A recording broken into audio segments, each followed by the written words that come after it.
Abundance from God, God's way.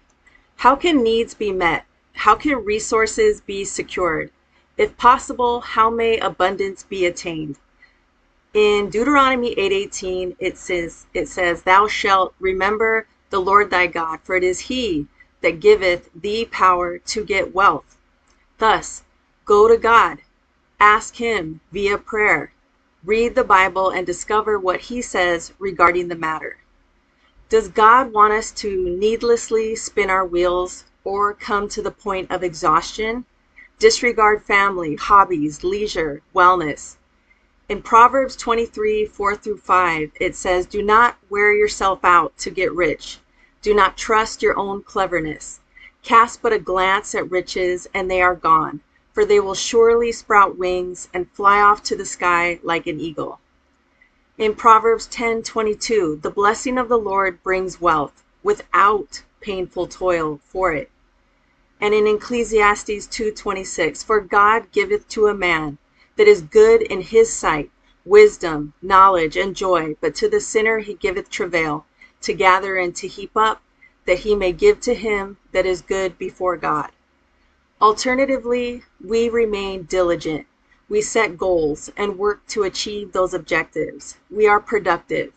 In Proverbs 10:4, it says, Lazy hands make for poverty, but diligent hands bring wealth.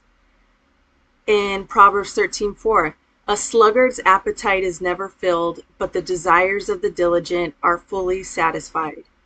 And in Proverbs 19:15, laziness brings on deep sleep, and the shiftless go hungry. Idleness also has a compounding and long-term effect. In Proverbs 24:30-34, I went past the field of a sluggard, past the vineyard of someone who has no sense. Thorns had come up everywhere, the ground was covered with weeds, and the stone wall was in ruins. I applied my heart to what I observed and learned a lesson from what I saw. A little sleep, a little slumber, a little folding of the hands to rest, and poverty will come on you like a thief, and scarcity like an armed man. Nevertheless, what if one has succumbed to worry over finances, one's financial future, or it is an ongoing concern? In Proverbs 3:9-10, it indicates, Honor the Lord with your wealth, with the first fruits of all your crops. Then your barns will be filled to overflowing, and your vats will brim over. Hebrews 13:5-6, Be content with what you have, because God has said, Never will I leave you, never will I forsake you. So we say with confidence, The Lord is my helper. I will not be afraid. What can mere mortals do to me?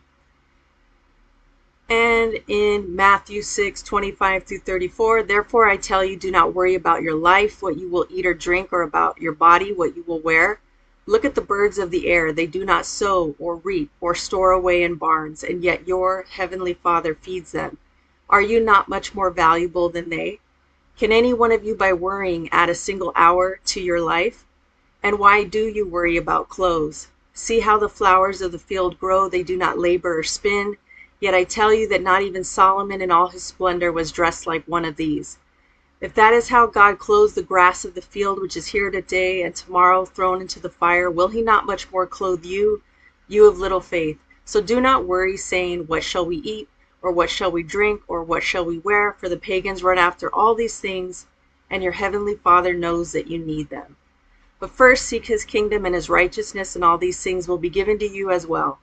Therefore, do not worry about tomorrow, for tomorrow will worry about itself. Each day has enough trouble of its own. It can be easier said than done, but this is what God says. Please support, like, subscribe, and stay focused.